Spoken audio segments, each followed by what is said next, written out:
El Instituto de Capacitación para el Trabajo del Estado de Yucatán entregó constancias de inglés básico a los alumnos del COBAY de Cauquel y Quinchil como parte del programa Sello Yucatán, documento que avala una herramienta de vital importancia para el futuro laboral ante los requerimientos del desarrollo del Estado.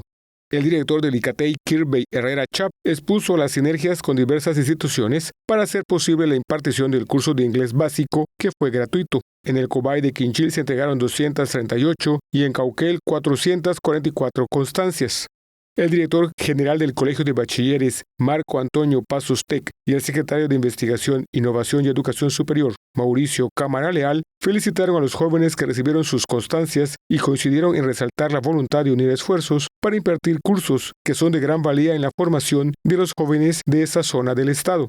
Los funcionarios compartieron el hecho de seguir trabajando para impartir cursos de inglés de otros niveles y ajustarse a los requerimientos de desarrollo del corredor industrial del poniente del estado.